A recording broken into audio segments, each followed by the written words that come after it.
Saudara Ketua KPK Firly Bahuri merespons polemik penetapan Kabasarnas sebagai tersangka kasus dugaan suap. Firly menegaskan proses penanganan perkara dugaan korupsi di Basarnas sudah sesuai prosedur hukum.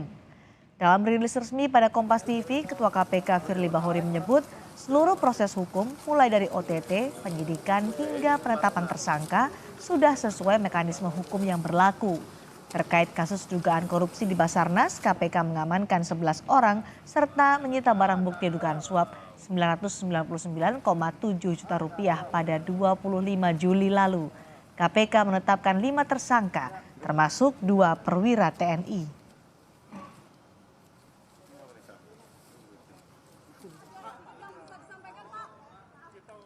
Mabes TNI mendatangi KPK keberatan atas keputusan KPK menetapkan perwira TNI sebagai tersangka yang dinilai menyalahi aturan.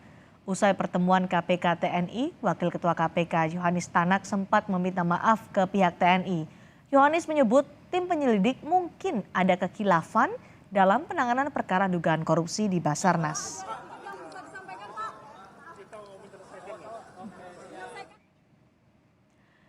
Melalui keterangan tertulis yang diterima Kompas TV, Ketua KPK Firly Bahuri juga menyatakan seluruh proses penyelidikan, penuntutan perkara dugaan tindak pidana korupsi yang telah dilakukan oleh segenap insan KPK, serta berbagai upaya pencegahan dan pendidikan anti korupsi adalah tanggung jawab penuh pimpinan KPK.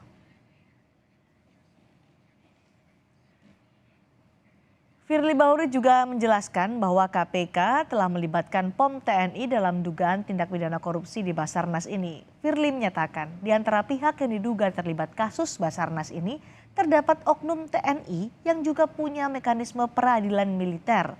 Maka dalam proses gelar perkara pada kegiatan tangkap tangan di Basarnas, KPK telah melibatkan POM TNI sejak awal untuk mengikuti gelar perkara sampai dengan penetapan status perkara dan status hukum para pihak-pihak terkait. Kewenangan KPK dalam proses kasus hukum dugaan suap di Basarnas, KPK melanjutkan proses penanganan perkara OTT Basarnas dengan menyerahkan penanganan perkara yang melibatkan oknum militer ke pihak TNI. Menurut Firly, hal ini sesuai dengan pasal 42 Undang-Undang KPK.